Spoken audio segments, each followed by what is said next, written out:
Perfect. Thanks, Brooke. Back to share screen.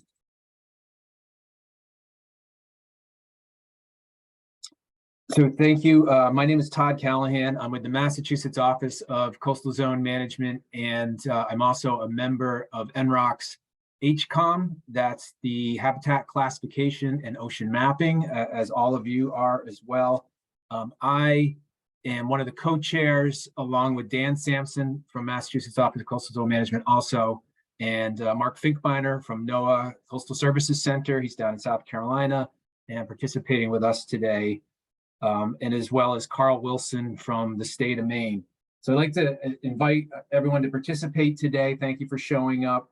We've got a really good group of people.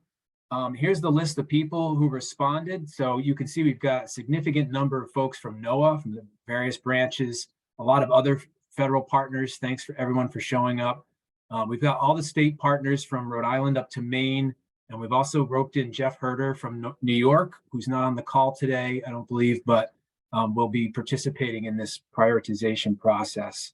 Jeff is here, Todd. Thanks for the invite. Cool. Sorry, I admitted you and totally didn't recognize it. Thank you. That's okay. This is great. So we're expanding the room.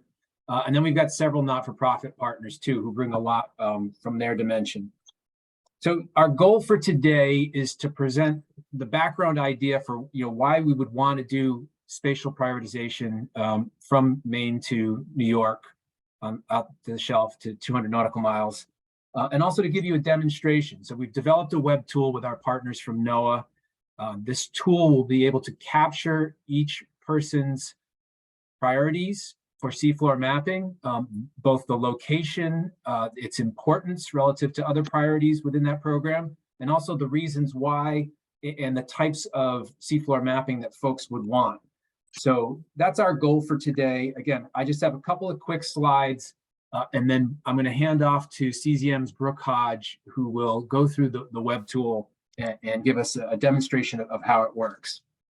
But just in brief, why are we doing this? So if you recall the NROC meeting from last November, the HCOM folks described a process and a product that we call Seascapes.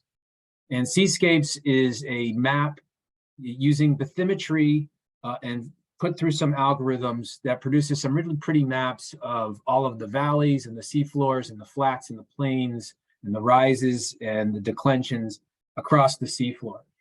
And in gathering the bathymetry data for that project, we identified a significant area in the Gulf of Maine initially, and then across the shelf after that, that didn't have adequate data for the product that we were trying to produce. So we identified this need, and then we said, hey, we want to get some funds that are coming in from the bipartisan infrastructure law. We want to direct some of those funds and some of the effort towards mapping the seafloor to get some new bathymetry.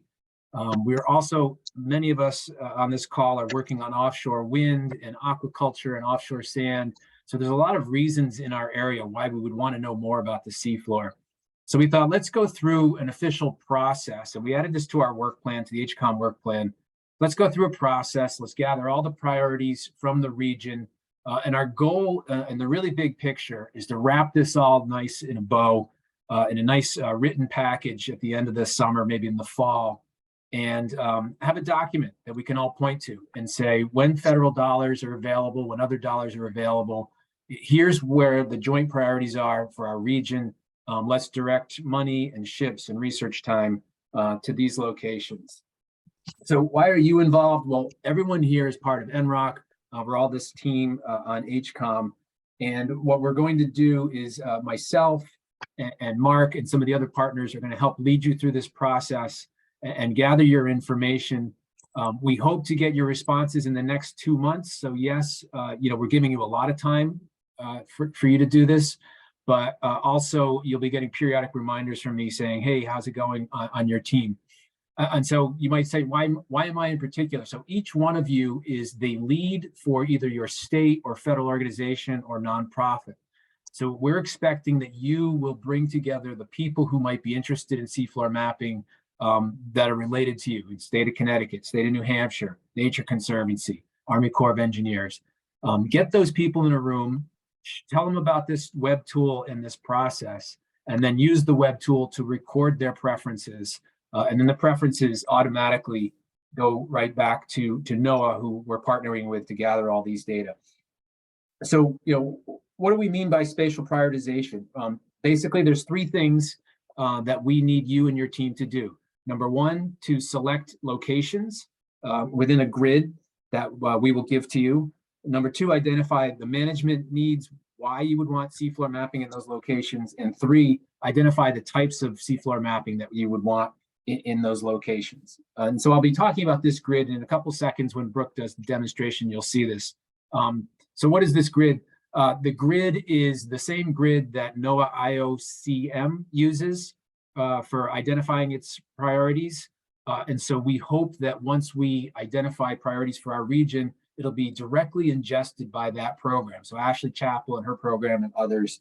We will also share it with the folks at BOEM. And so it covers from New York to Maine, out 200 nautical miles. And so it's a significant amount of area, yes, but it's comprehensive. And we wanted to expand this beyond just those of us who are focusing really strongly in the Gulf of Maine and wanted to capture all the region's needs. So the basic premise is there's a grid. The web tool allows you to click on a grid cell, identify that cell. You are able to weight that cell with what we call coins. Each team will get 300 coins. You'll be able to weight that cell with a certain number of coins, weight it versus other cells. And then there'll be a drop-down menus that allow you to identify what types of seafloor mapping you need in that grid cell and why you would want it. And then the data get ingested and immediately go to a dashboard. Ken Bouja down at NOAA in Silver Springs will gather all these data. He'll feed it back to us at HCOM, and we will summarize all the data. I expect there'll be some kind of a recursive type process where we'll summarize the data, we'll feed it back to you all. We'll probably have an HCOM meeting sometime in the early fall after summer, and then write up a product to represent our collective needs after that. And then lastly, how do I get access to the web tool? So there's this handy dandy URL. You've all, just about everyone on this line has access to the web tool as sort of the full properties, where you can click on the grid cell, you can assign the priority, the weighting, you can assign the needs and assign the management needs as well. But the URL can be used by anyone. So how do you convey the information to your team? You can share this URL with folks in your team. They can click through the tool. Again, you'll see in a couple minutes when Brooke does the demonstration that there are various data layers in the tool already. So if you've used ArcGIS Online, you're familiar with these web viewers. There's a basic screen, and then there are drop-down menus that show you different types of data that you can use to help prioritize. And I'll just give you an example. So for me, if I'm interested in bathymetry, there is a data set in there that is NOS bathymetry, and it shows where all the highest quality bathymetry has been gathered recently, some of the older bathy data sets, and some of the really, really old ones. And so I would prioritize areas where there's the oldest, or in some places, almost nothing modern in bathymetry. So I personally would prioritize there. If you're interested in soft corals, you can bring down the soft coral data layer, and you can click on grid cells where you might find soft corals, where you want more information, etc. So there are things like that. Right, so just briefly, that's an overview, and I'm going to stop sharing my screen and just take some really brief questions about the sort of the purpose, the background. Let's say the deeper dive questions for while Brooke's doing the demonstration. And Brooke, is it okay if people interrupt you while you're demonstrating? Definitely. Yep, please do. While I'm demonstrating, if there's questions arise, then just jump right in and ask. So Brooke is our GIS specialist at CZM. She might be new to many of you folks. She's been at CZM for about 6 months, but we quickly roped her in. She's was teaching at BU, and GIS is now one of the GIS specialists for CZM, has a great interest in now seafloor mapping, although she didn't know it before she started this project, but she's now very interested in seafloor mapping and helping us with this project. Any questions before we jump in? Yeah, Michelle. Sorry, had to find my mute button. Has NOAA done anything similar to this in terms of identifying areas where they'd like to see mapping work done recently? I feel like I've Mike's heard nodding about his a head. similar effort. I was just curious how this Mike, is you're nodding your head. Mike, you want to explain?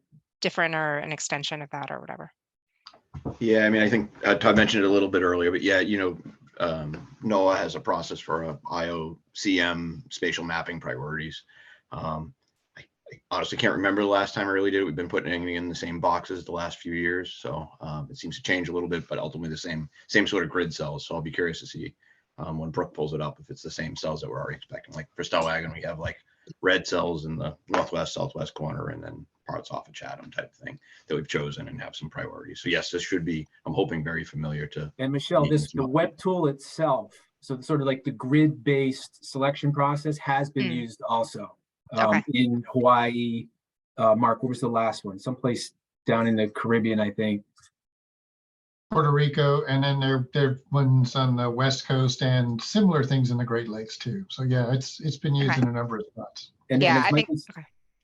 and Mike was saying, we got this grid directly from Ashley. So she's aware of the project, and we hope that NOAA will directly be able to ingest this information and start making some priorities. Okay. And we all know how important that is right now, right? Yep. All right, Julia, Preaching to the choir. Thanks. any other questions before we jump in? Todd, can you hear me? Yes. This is Catherine. Sorry, I cannot figure out how to raise my hand. I feel Hi, really Catherine. badly Great. about that. Great to hear you again, though I can't see you. To answer Michelle's question, so Dave Packer was our connection on the IOCM NOAA spatial prioritization process. And I do have a map in front of me with that grid with what's called the final New England final map, or Northeast final map, NE final map. So that was my kind of question, is I'm not sure. I guess I'll have to just go back and find out like how he assembled information, because I think all of our information at the Northeast Fisheries Science Center is already in that particular map. That's interesting. Do you want to just share that really quickly, just so we get a visual? Yeah, I'd be happy to. Let me. I'm sure Dave Packer is who I heard about this from, which is okay. So thanks.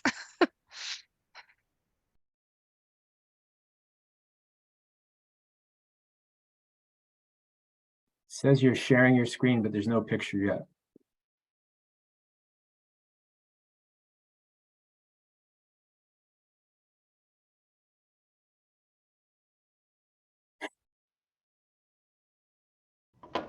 I guess I can't share my screen and talk at the same time. So, and thank you for the advice about raising hands. I appreciate it. So I think I can share this. Let me check, and I can forward it to you, to anybody who wants it. Yeah, why don't, Catherine, if that's okay, you can share it with me and I'll just blast it out to this group. Yep. Thank you for bringing that up. All right, Brooke. Okay. And like Todd mentioned, if you have questions along the way, please just unmute yourself and shout out. I'm not sure I'll be able to see hands, or Todd, if you see a hand or a chat, I don't know if I'll really be able to see that while I'm sharing my screen, but just you can stop me and you can answer questions as we go. So I'm going to share my screen. Hopefully I can talk while I share my screen. I got nervous now.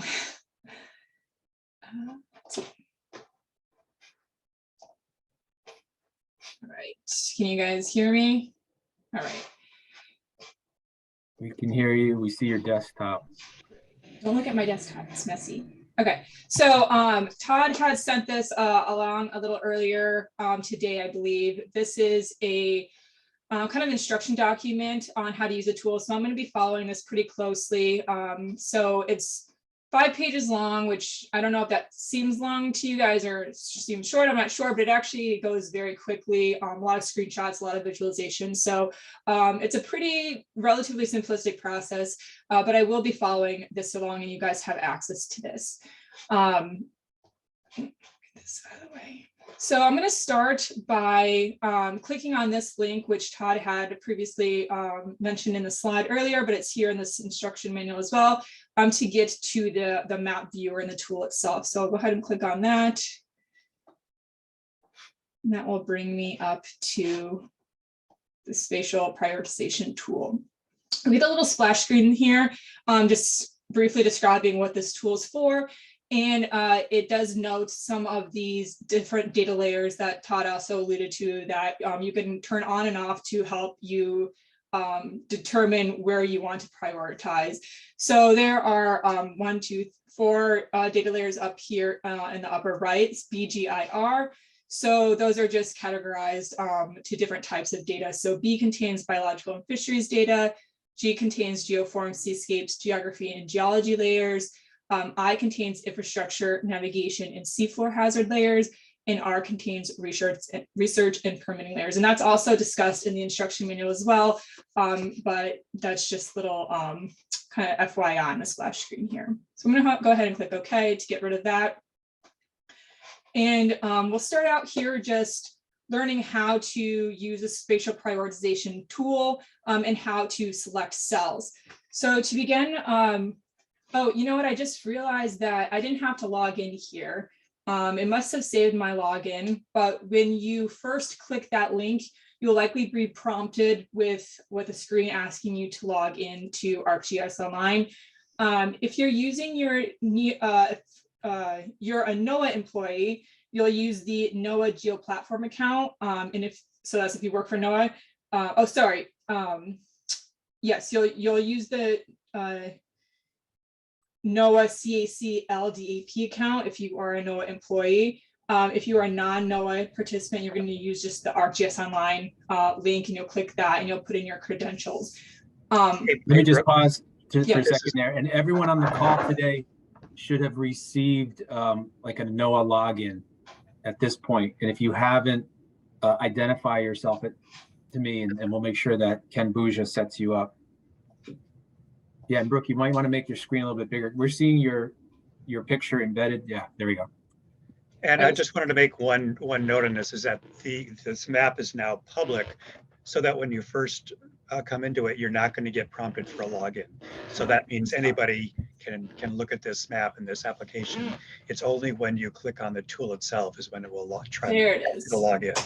Yes, thank you for mentioning that. I was surprised because I just tried it this morning and it did prompt me to, you must have made it relatively newly public, but thank you for that, pointing that out. So when you click on the tool itself, which is this icon that looks like 3 people, that's the spatial prioritization tool. When you click on that, that's when you'll be prompted. So they're going to ask you to sign into ArcGIS Online. I'm going to go ahead and click OK. And here's where you get those 2 options. You either get this NOAA CAC or LDAP option here. So if you are a NOAA user, you can go ahead and click that and put in your login information.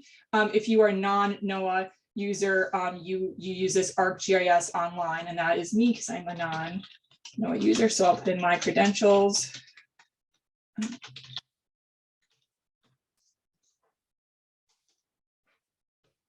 Okay, so now it knows who I am, and it's going to allow me to start using this tool. So the first thing I'm going to do to be able to actually select tools, and this is that grid, you see all these squares, that's that grid that Todd was talking about. I'm going to zoom in just a little further so we can see this a little bit better. And this is where you can now determine which cells you want to prioritize and select those. So the first thing you need to do to select your tools, I'm actually just going to expand this so we can see what all these options are, is you want to activate your select tool. So right now it's a light green. And if I were to click on any of these, you can see it kind of lights up in blue and you get some information, but I'm not actually selecting anything in the tool. To activate the tool, you need to click on it and it turns dark green. So dark green means the tool is activated, you can use it. Light green and it is not. So I'm going to click it to make it dark green. That means it's activated, and I can select tools to select cells to prioritize. And if you click this little drop down on the right, you get different options to select those cells. You can select it by point, which is just kind of clicking individually. You can select by rectangle, so you draw a rectangle. You can draw it by polygon, a lasso, a line, or a circle. So I personally like using the select by point tool the best, but again, you can use any of these. It just is a little bit easier to select individual cells. So if you go ahead and click in a cell, you see that it's now like filled and selected. That cell is now selected, and it's allowing me to then put in some additional information. Now, if I were to click again, it would deselect that first cell and select a new one. So if you want to select more than one cell at a time, you need to hold down the shift key, and that is where you can select multiple cells. So if you have a number of cells that are all going to have the same number of coins, the same management or research need, the same type of data, you can select multiple cells at once and then put in all that information all at the same time, so you don't have to do it cell by cell by cell. So after you select the cells that you want to prioritize, the next thing you're going to do is assign a number of coins. So again, like Todd mentioned, number of coins is kind of how you rank how important that area is. So the more number of coins in a cell is, the higher priority it is. So you're going to have 300 coins total for the whole NROC planning area. And they've set a maximum of 30 coins can be placed in any one grid cell. So again, that's going to be the highest priority, is going to be a cell with 30 coins in it. Now, if you do that math, you'll know that if you put 30 coins in each cell, you can only select 10 cells in the whole planning area. So you might want to differentiate and have different levels of places that are more important, less important, maybe 15 coins in one, 10 coins in another area. However you want to do it. You can also choose to have the same number of coins in each one, but you'll need to figure out how many squares you want to prioritize and how many coins you can then assign to them. And those will be tracked as well. You'll see here it says coins assigned, coins available, and then the cells selected. So as you go through and select cells and put coins in these different cells, those are all tracked here, so you can see how many you have left, how many you can work with. So I'm going to go ahead and change this number to 10. And then you'll see here, your apply coins button is idle. It's grayed out. You can't use it. You can't click it. And that's because it's mandatory that you put in additional information in these cells. And those two pieces of information are your management and research needs and your data types. So you have to put in at least one primary management research need and one primary data type, but you can also fill in as optional as secondary and tertiary research needs or data types. So you can select from the drop-down here the different management and research need options that you have, and you select your primary. And then if you want to go ahead and select a secondary or tertiary management and research need, you do that here. And then you also need to come down and choose a data type. So we'll say we want high resolution geophysical. All right, so now we have our coins, put in a number of coins that we want to apply. We have our different management and research needs we would like, our different data types that we would like. And here you can say apply all. So it's going to apply all this information to these coins. So I'm going to go ahead and click apply all. Okay. So now you can see it has registered the coins that we used. So we had put, we used 50 coins and now we have 250 left here. So you can kind of track as you go. One other thing I failed to mention with this select tool, kind of showed you how to select cells, but to deselect cells, you can either hold down the control key and then you can deselect singular cells, or you can hit the clear button if you want to start over with that selection to pick new cells. So I just forgot to mention that, but that is how you deselect your selection. Okay. The next thing I'm going to show you is just quickly some of these other data layers that are available to you.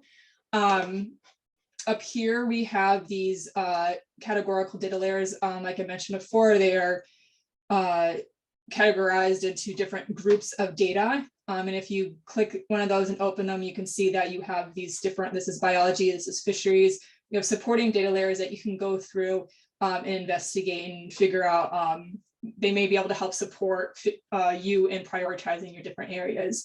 Todd mentioned a couple, but I'll also mention that Todd went through and he identified a handful that you may very well want to look at. So I'm just going to mention those here so it's recorded. Under the G data layer or layer list, the NOS hydrographic surveys, as well as bathymetry contours in the Gulf of Maine geoforms. Under B, marine cadasters deep sea coral suitability for stony corals, as well as their soft corals suitability data layer. And then also there's a deep sea coral observations layer there. And then under the I, there's 5 different fairways, which are under here in navigation, NEFMSC coral protection areas. And then there's also a NOAA ENC, which is a electronic navigation chart. So that might also help fill in some like bathymetric type data gaps. So those are just a handful of ones that you might find useful, but there's other data layers as well as you want to go ahead and look through these. Some of these have a lot of layers in them, so it might be helpful to, you could collapse some of these data layers by clicking on the green, depending on how big of a screen you're working on. For instance, it's not too bad with my big screen here, but if you're in a smaller laptop, that's just kind of like a side note thing that might be helpful.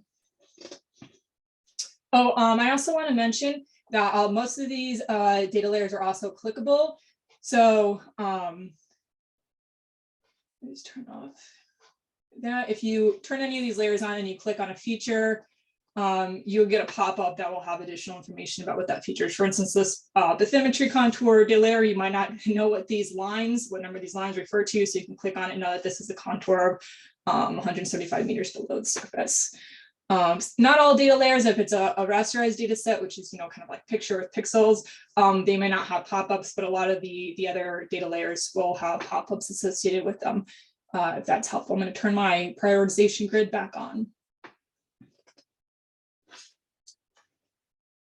Okay, the next thing I'm going to show you is how to review your choices. So you'll see that I had already put in some coins and some information in these 5 different grid cells here, but I might be working different areas. I might now have 50 different grid cells selected, and I might not remember exactly how many coins I put in these exact cells or what management or research need I chose, and I want to go back and review what that is. So you can do that in the same way that you can click on the supporting data layers and get information about them. You can do the same thing here. So with the select spatial prioritization tool not selected, so you don't want to be using the tool anymore. You want to close, unselect that, so it's inactive, so it's light green. That means we're not using the tool right now. We're not trying to prioritize anything. We're just reviewing the data. And then you can go ahead and click on it, and it will tell you how many coins you put in it, what your management needs were, and what your data types were. And I also want to note that each one of these grids have a unique grid ID. So as you talk with your team and you're trying to look at different areas, and people can all kind of get on the tool themselves individually and kind of play around with the grid and the supporting layers, people can pull out by ID what cells they're interested in. That way, when you come together as a group or have discussions via, in-person, Teams, email, you could say, oh, this grid cell, I would like to prioritize for X, Y, and Z, and then you can collate that to be able to actually input it into the tool together as a team. So in addition to be able to clicking and looking at individual cells, you can also visualize your data a little differently in the legend. So if you click down here, it says change legend. So again, this is legend here, this button. And right now I'm viewing it by number of coins. So if you look at this color yellow, that will correspond to, or I guess it's like a green, 10 coins. But if I were to have put different number of coins in them, you would see at 27, it would show up as red. If it was 2, it would show up as a darker green. You can also view it as by management or research need and data type. So I can put on the primary management or research need, and you'll see the primary research need that I put in for these cells. So these pink ones are offshore wind sighting. These blue ones here I put for coral and sponge habitat. This kind of teal colored one Looks like it's fisheries management. So it's just another way to visualize your data, especially after you maybe have different people having input, and kind of as you go through the process, it might be hard to remember what you put in those cells.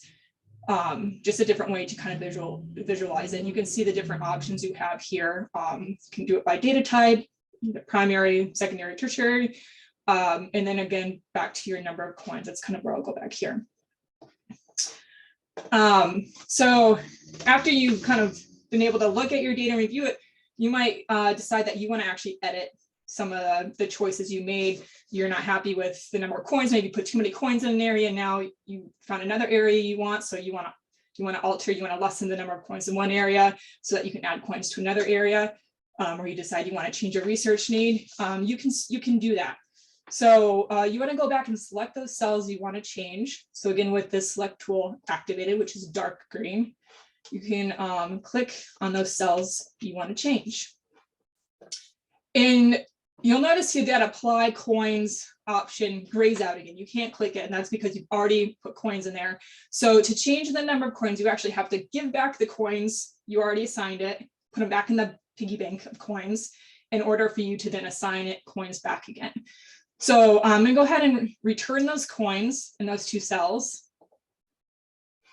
Say it says coins are returned. You'll see that that's been updated here in the coins available. It was 250, now it's 270 because I gave back 20 coins. And then I can apply coins again to those cells. So I'll just do 30. I'll say those are my two most important cells. I'm going to do the highest number of coins I can. And say I don't want to change my research or management need or data type. That can all stay the same, and you can just apply coins. And that's all that's going to do is change your number of coins. So if I do that, coins are updated. Now you see it's a red because I don't have 30 coins in there. But the management needs and the data types have stayed the same because maybe those haven't changed. I just wanted to prioritize it higher. But if you do want to change those, you can also do that. So again, I'm just going to click on this one and say, I'm going to keep the number of coins the same, but I actually want to change my primary research need to general data gap. And there, I'm going to click only apply the management research need change because everything else is going to stay the same. So that's kind of why there's different buttons under these different categories. If you're doing it all at once, you can hit the apply all. That way you don't have to hit 3 different buttons. But if you want to go back and change one section, you can do that as well. So I'll hit the only apply management or research need. I'll click OK, and now that's updated. I'm going to unselect that. I'll click this, and you can see now that's changed to general data gap. Sorry, that was my primary general data gap. Let's see. Okay, one other thing I want to make sure I mention. After you have selected a cell and applied coins, and applied all your management research needs, and it's kind of been captured in the map. If you want to go and, in essence, delete that, you can assign it to have 0 coins, but on the map, when you're viewing, kind of viewing the number of coins legend option, it will still show up. But I don't want you to be, so I'm going to actually just walk you through that. So here I have 10 coins, and I say, I don't want this cell anymore at all. I don't want to prioritize it at all. So I'm going to select this, and I'm going to say, I'm going to, sorry, I got to select my button so it's activated. I'm going to select that cell, and I'm going to return the coins. Coins are returned. Okay. So now if I click on that, it's got 0 coins in it.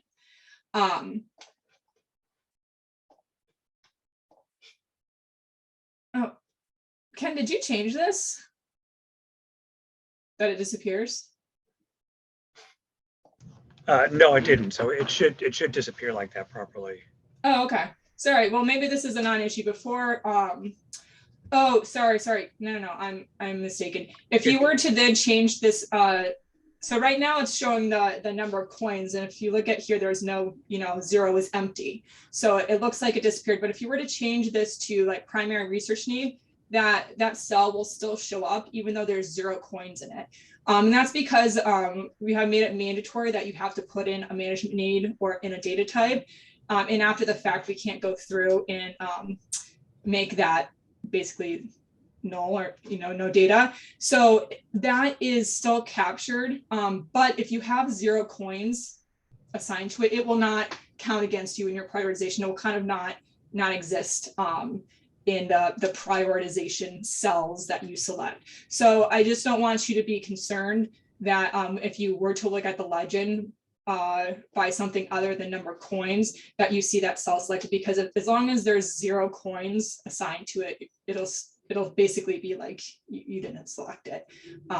It's just kind of like one of those little nuanced things to the tool. But if you're ever concerned, you can just look at the number of coins, and then you'll see that that's not a priority area for you.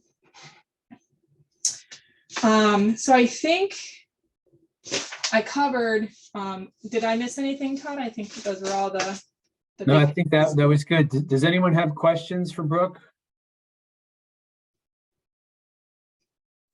I'm going to, I don't know if everyone got the URL, but I'm going to put the URL in the chat so you can click on it and just click in there. So we've got 3 ways for you to reach us if you have questions.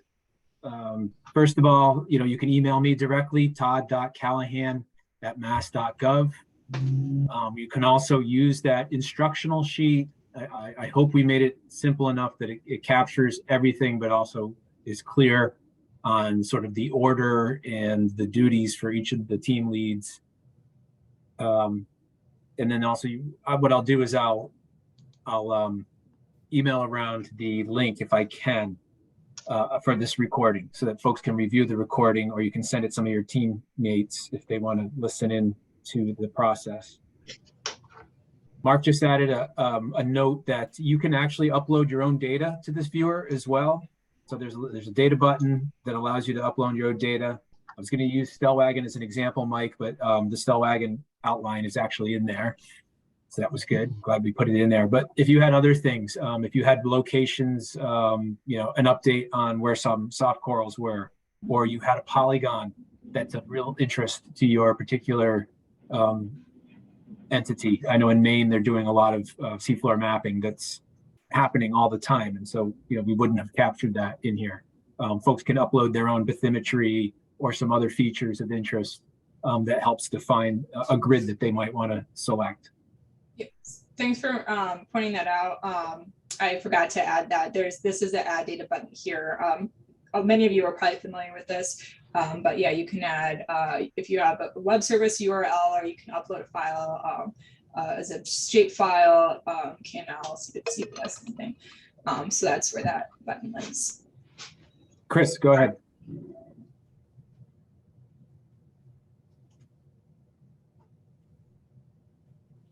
Thanks, Todd. Can you hear me? Yes.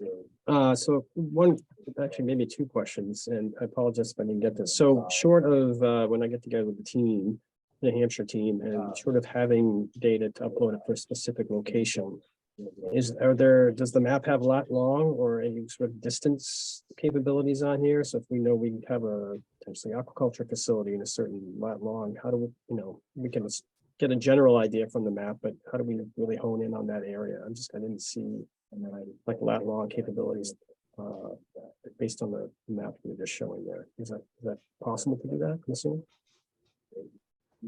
So Ken can jump in. I don't see that exact kind of widget or tool is available straight away in the tool itself, but if you have the lat longs, you can put them in like a CSV and upload that with that add data button. Probably upload the shapefile too, right? If you have a shapefile, yeah, I think.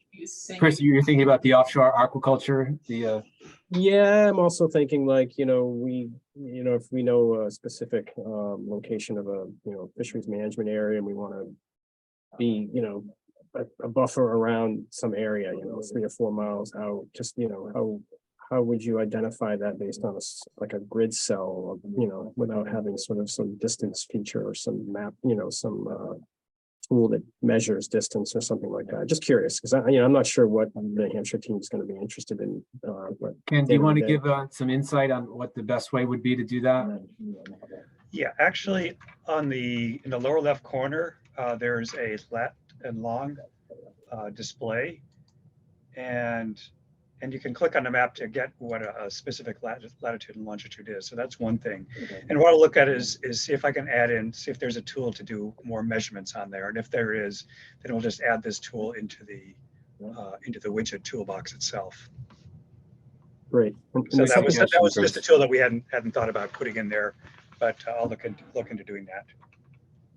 Great. And the second question I had is, so from the New Hampshire team, the New Hampshire team has 300 coins total, or so if the New Hampshire team is comprised of, half a dozen different entities, then collectively we have 300 from New Hampshire. Is that what you're saying? Correct. Yep. Clear on that. Okay. Thank you. Yep.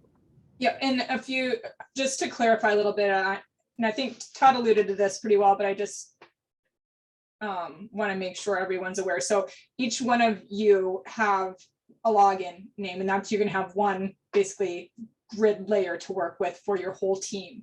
So whereas your whole team can look at the map and investigate it and start looking at grid cells, I believe, and again, Ken, you can correct me if I'm wrong, but you need to have that one login name as I logged in under my credentials, and that is going to be actually recording the prioritization process. So you'll have one person, or you can, I guess, maybe share the login information with whoever is going to be kind of collating your group's information. So each person, each representative will have the 300 coins, that one kind of grid data layer to work with. And you'll be representative of your group. So each individual person within each one of your groups doesn't necessarily get 300 coins. Is like Chris Williams will have, your login with the 300 coins, and you get input for, or however you want to do it with your team of where you're going to prioritize and kind of do it as a kind of a team collective effort. And so Todd can, Mark, jump in if I'm saying something wrong here, but just to make sure that you're clear on how that part works. And another thing I wanted to ask, and Ken, maybe you can answer this question, is you can log in and set priority areas and then log off and then come back the next day and continue to work or change things and edit. At some point there needs to be a final submission. Ken, is it just a date cutoff when we say no more changes, or is there I think we're going to give people to like June 5th. So we're going to 2 months, and I just chose June 5th sort of arbitrarily. So as you go through and you work with your team, you can kind of continue to log in, log off, and come back and finesse things and change things throughout that 2-month period. And then at that cutoff date, then you will no longer be able to come in and make changes. And what will be in that grid at that time will kind of serve as kind of your final data submission of your prioritization areas.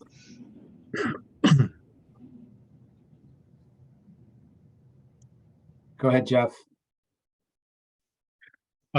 Thanks, Todd. So just a minor correction, and then probably a repetitive question to the one that was just asked. So I'm with the Department of State's Office of Planning and Development, which is the entity that administers the CZM for New York. I saw you had it. I only put that out there. I put you down as NYSERDA. I just guessed this morning. Sorry. That's okay. But that leads me to the team question, which I think you probably just answered, but I need to make sure. You're hoping that I coordinate with all of the state agency entities that would have any interest in seafloor mapping. So NYSERDA, DEC, possibly our Office of General Services, who owns underwater lands in the state, and a few others. But that's what you're looking for, is that I'm the facilitator coordinator for those other state agencies as well. Correct. Yeah, I think for some people it's going to be more work than others. I understand that. But It'll I be think fun. Also, given that you're a member of HCOM, that you have a sense of where we're coming on this, and so you can kind of winnow it down to the people who really are interested in these types of seafloor mapping. Yep, absolutely. Thank you. Welcome.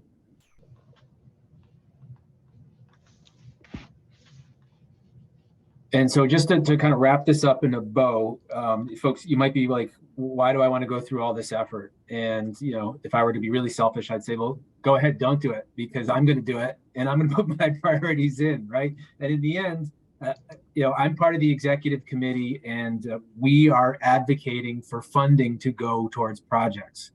We got one funded for our partners in Maine last year, an area that the state of Maine is going to do the work, but it benefits Maine, New Hampshire, and Massachusetts. There's a chunk of seafloor off of all 3 states that almost certainly will be used at some point for a cable or an aquaculture facility, and we all share that lack of data.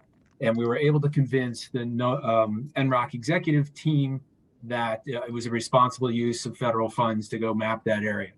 And so we're envisioning the same thing's going to happen here. We're going to get some priorities, and we'll bubble it up through the HCOM team and ask people, the best proposals to write something up, and then we, as the executive part of HCOM, will advocate for that. So that's what we're looking at here. In addition to the federal funds that might come, there are definite funds through NROC that we will advocate for. I just want to make a note, so it's recorded here that that Chris McGuire commented that it would maybe be useful to have the Bowen lease areas as a permitting layer. So I just want to make sure that we all capture that comment. Yes, and you could ingest those also. We could probably make it easier for you, but at least for the one south of the Cape, yeah, those shape files are available on Bowen's website.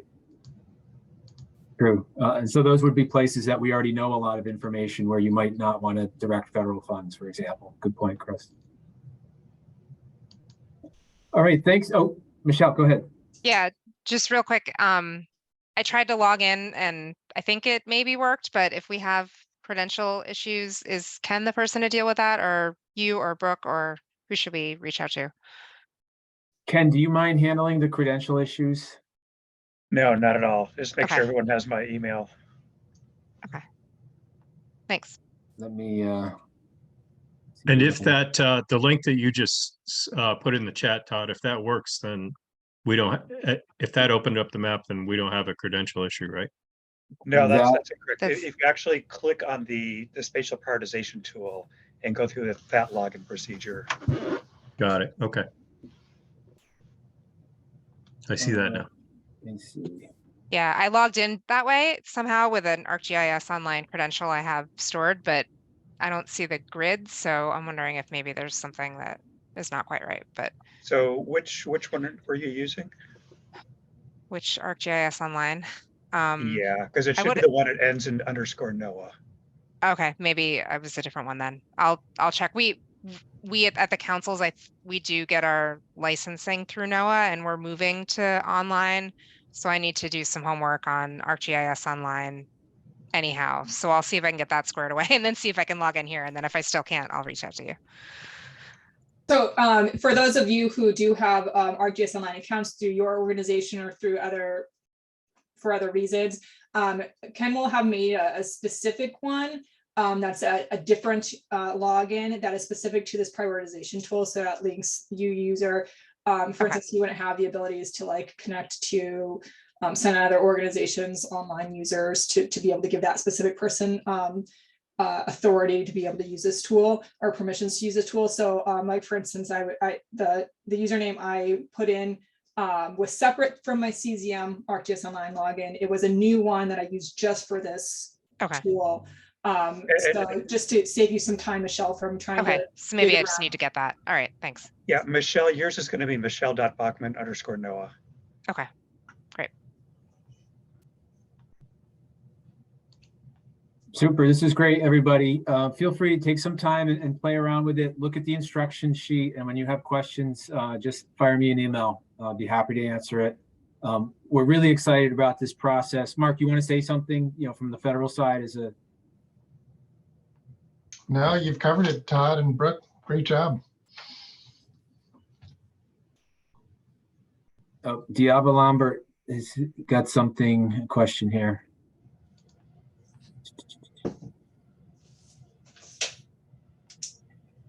Yes. I don't have a login for you. Right, Diaba, Kevin is the lead for Connecticut.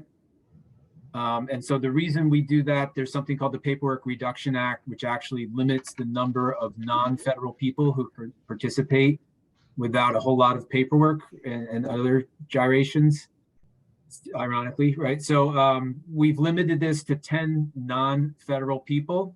And so we just had to make a call on that. So Kevin O'Brien is the lead for the state of Connecticut. And we can, yeah, there we go. Perfect. Sorry about that. All right, cool. Thank you, everybody. You'll be getting periodic emails from me to kind of round up the horses and get your data in. And you'll be hearing from us before we publish a report. We'll share the results with you all, get some feedback, and then we'll write a formal report, and we'll share that as well. And then we'll use this moving forward to help advocate for ships and dollars and research. So this is cool. I really appreciate it. Thank you, everyone, for taking the time. Thanks, Todd. You all see some of you on Thank you. Thursday in person. Thanks, everyone.